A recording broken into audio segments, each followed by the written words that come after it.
Waynesville School District has encountered a significant growth in the achievement gap of racially minority students as well as its white students.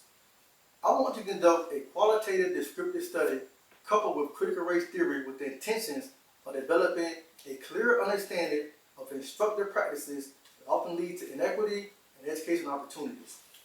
Critical race theory will help the school administrators battling with racialization in schools today. These 5 fundamentals include essentiality and intersectionality of prejudice, the test to predominate philosophy, the dedication to social equity, the criticalness of experimental learning, and the utilization of interdisciplinary point of view. With these devices, assistant principals will be better prepared to combat the prejudice that is predominant in schools today. Race is best understood by deconstructing its roots. Whites used race initially as a social construction tool to oppress people of color.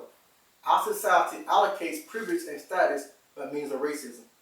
Throughout this study, I will refer to white hegemony while making reference to the idea of discrimination against people of color and minorities. Critical race theory has 3 distinct hallmarks. The stories of discrimination are represented through the eyes of people of color. Action must be taken to eliminate racial subjugation while accepting the social construct of race and discussing how gender, race, class, and equity intersect. Critical race theory will be used as a counter-narrative concept through which many scholars on critical race will be able to share experiences by using a narrative-based format. The highlight by critical race theory of feelings disenfranchised and discriminated against along the lines of social institutions are initially introduced through our educational system.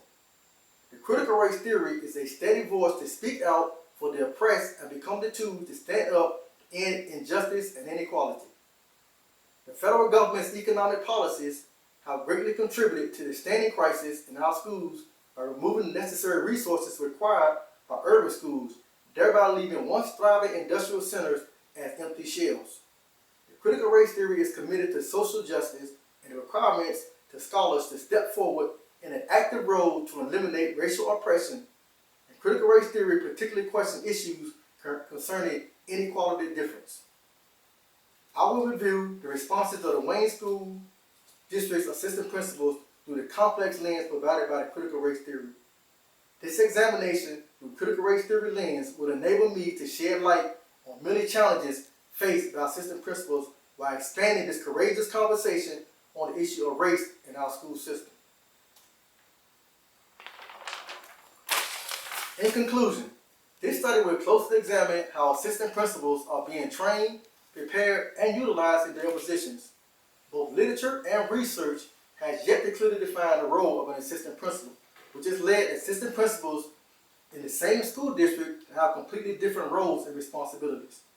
The interview will be conducted in the assistant principal's work environment to incorporate the work assistant principals do as well as their vocational career desires.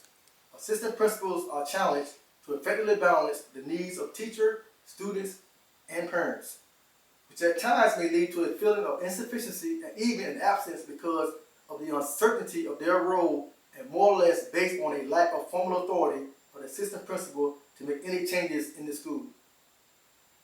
Thank you. This concludes my presentation on the literature review.